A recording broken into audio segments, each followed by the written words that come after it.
While I await this USC versus Ohio State game, which will probably be over with by the time I get this video up, but I do want to recap their most recent trip versus Iowa and Wisconsin. Now, this game against Ohio State, it's a big game. Ohio State has been a top 10 team for most of the season, and so this is going to affect their standings, their bracket positioning. Also, this is the last game before UCLA comes into the Galen Center for the first round of the Battle of LA. So a lot on the line tonight, but I don't want to preview this game. I'll go ahead and get a recap up. I want to talk about their most recent Midwestern trip versus Iowa versus Wisconsin, the last trip of the season for them to the Midwest to face some of these Big Ten teams. I did preview this Iowa game, and I talked about how the energy was going to be heightened with Caitlin Clark in the building for her jersey retirement ceremony, and that's exactly what we saw. Iowa that came out on fire. USC did not rise to meet that energy level. And the crowd wasn't just affecting these two teams either. It got to the refs a little bit. Some of those calls. I don't like to linger on the refs too long, but let's just say there's a human element there too. To think that the crowd affects both teams, but not the refs, you're absolutely out of your mind. You start seeing it when they start putting a little bit more razzle dazzle on those travel calls, right? They start getting on those possession calls. They start getting real dramatic and emphatic on the way they point. It's a performance element that I don't like when I see from the refs in some of these big games. But there's nothing you can do about it. Kennedy Smith, they've been, in my opinion, they've been targeting her with some ticky tack calls in a lot of these more recent games. Now, some of it is her. I think the defense that she's playing is clean. But we can't have you getting one or two ticky tack fouls 90 feet, not 90, but 45 feet away from the rim, towards half court, just on ball pressure. Can't have those calls. She's way too important to what USC does to be playing vital minutes on the bench, or not playing, but sitting vital minutes on the bench just because she picked up, two or three bad calls on some plays where it really wasn't consequential what she was doing. She was just pressuring the ball. So I think she has to watch that. You can't leave it in the refs' hands. We saw that with UConn in the Final Four last year, right? When Leah Edwards got called for that offensive foul. You want to make sure that the game is not able to be decided by refs in any way, shape, form, or fashion. So that's up to you. Now, Kennedy Smith, I like the defense that she's playing. But if the refs are going to be calling it that way, she has to be a little bit more selective about how she applies that defensive pressure.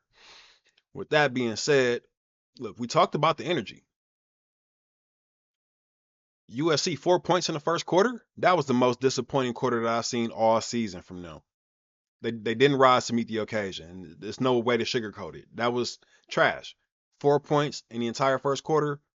Rebounds going, I mean, not rebounds, layups going over the backboard, simple passes not connecting, lots and lots of turnovers. It was bad. It was bad.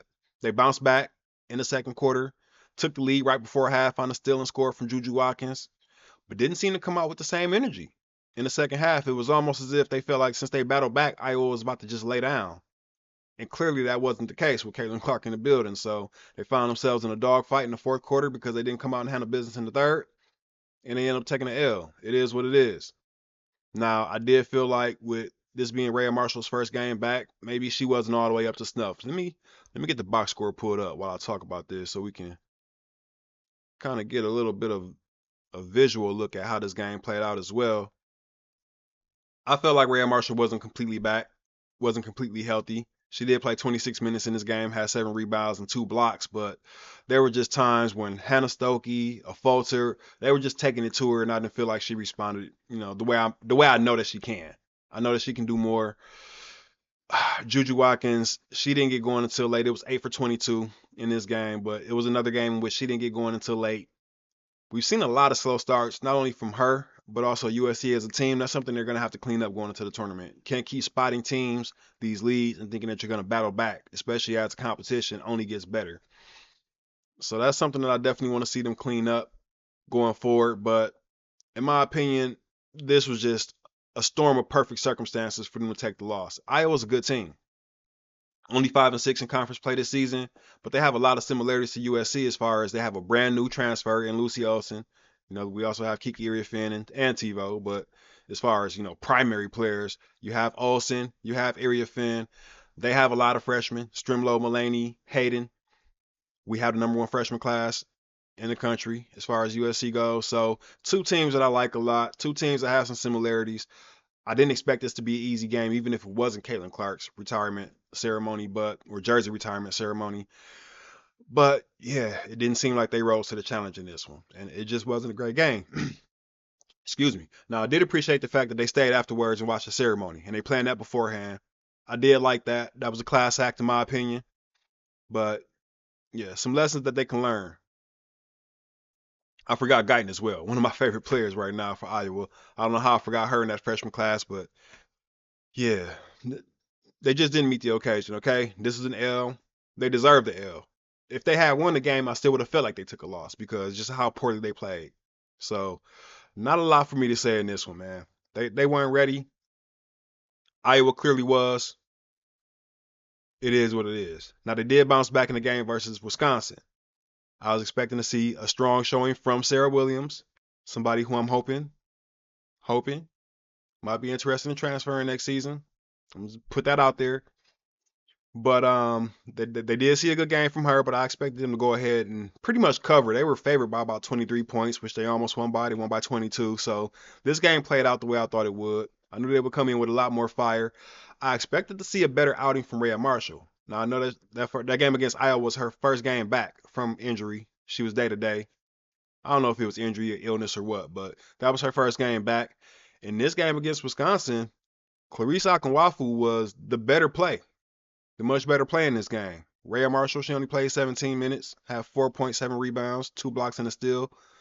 But Clarice just had more impact in her 20 minutes, in my opinion. 2 for 2.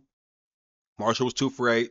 Clarice had 5.6 rebounds, 1 assist, 3 steals, and 2 blocks, which is good to see because she was big against UCLA last season, and hey, we may need her in this matchup that's coming up after this Ohio State game.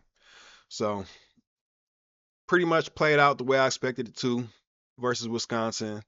Not a lot to talk about there, besides the fact that Juju Watkins didn't get going. She's been kind of stuck in the rut for these last few games. Now, this isn't about one player. It is a good thing when you can see that she can have a slow game and the team still performs as expected. Like I said, they were only 2 points under what the spread was. But you do want to see Juju Watkins get it going, not only for her Player of the Year race prospects, which right now I have Hannah Hidalgo back in the lead after her last 2 or 3 performances, combined with Juju's last 2 or 3 performances. But just going into tournament time, this team is going to live or die by what Juju Watkins does. Yes, she needs help around her, but they aren't going to go very far if Juju Watkins isn't the best, one of the best players on the floor at all times. And right now, that hasn't been the case for the last couple of games. So, or at least for sure in this one, she did end up with 27 points in the Iowa game. Not as efficient as we would like to see it, but she did get going eventually. It was just a slow start. In this game versus Wisconsin, she never really did seem to get on track. Even though she only took 11 shots, she was 4 for 11. It never just felt like it had any kind of flow to it, her game. And so I'm hoping that she gets that turned around in this Ohio State game. This is a nationally televised game on Fox tonight. I'm hoping that they put on a great performance because there's a lot on the line. There's a lot of prospects watching this game, potential people who might want to come join the team, not only in the transfer portal, but also, prospects in the 2026 class and 2027 class as well. And so, speaking of which, Kate Harper, she was in the building in Iowa for her official visit. She's somebody who's been offered by both USC and Iowa. And so to put on that performance like that in front of a potential, come on now, Kate, in front of a potential prospect that might want to join the team, not a good look. But either way, I'm hoping they do great tonight because, you want to have a lot of confidence going into that UCLA game for sure. They've been playing lights out. I mean, two different teams, man. They're ran by a lot of juniors right now, right? USC has the number one freshman class in the country.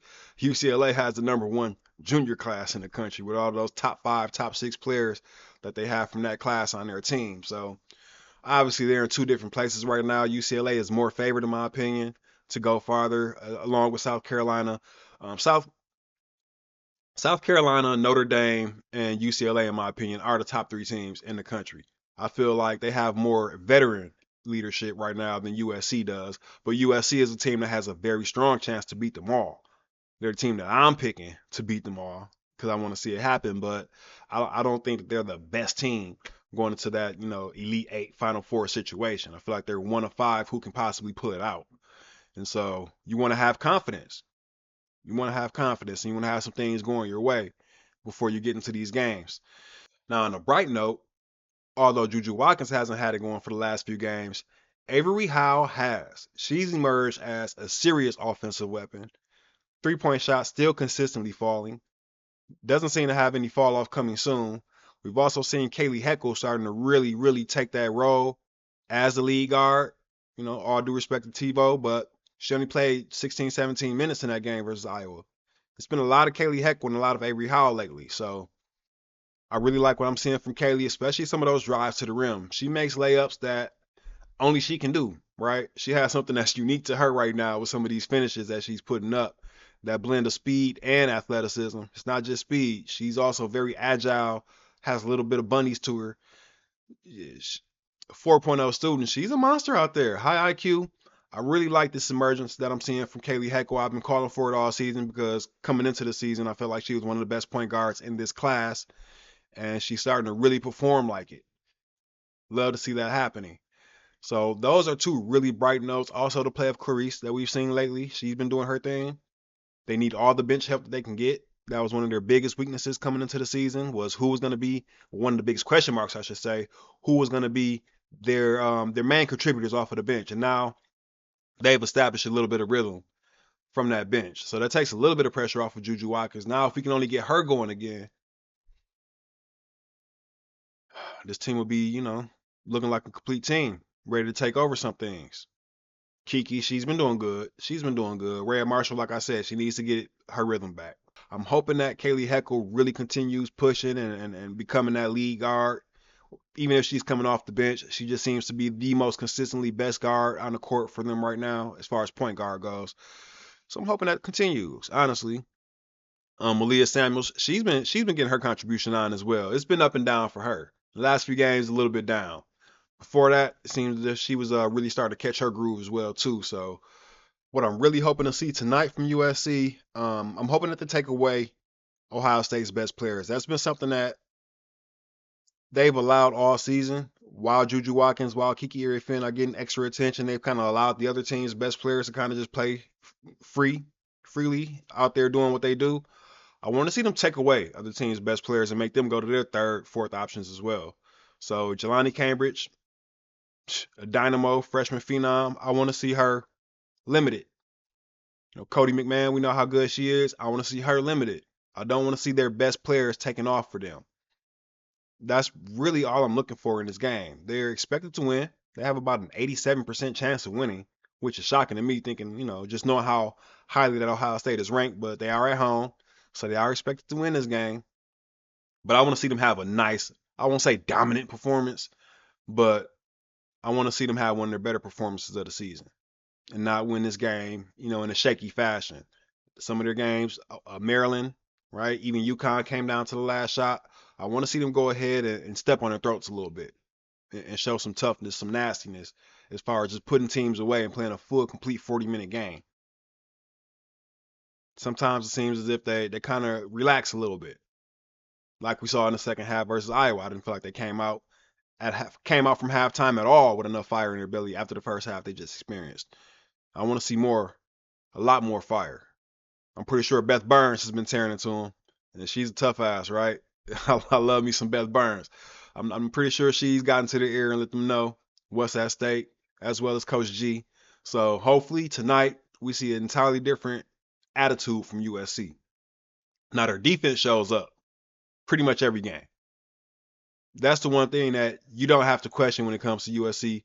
Their defensive effort, their press and half court defense will be there more often than not. They just have the bodies, they have the length, they have the athleticism, they have the want to play great defense. It's the offense that I'm paying more attention to. Obviously, there's still some spacing issues that maybe won't correct themselves. It could be a personnel issue at this point, just the way some of the pieces fit. It's always going to be a little bit clunky with them. No team is perfect right now. No team at all in the country is perfect. The closest we've seen is UCLA and South Carolina, but even them this year, this is a year where there's no teams that you can look at and say, okay, they have absolutely no weaknesses. They have nothing that they need to work on going into the tournament.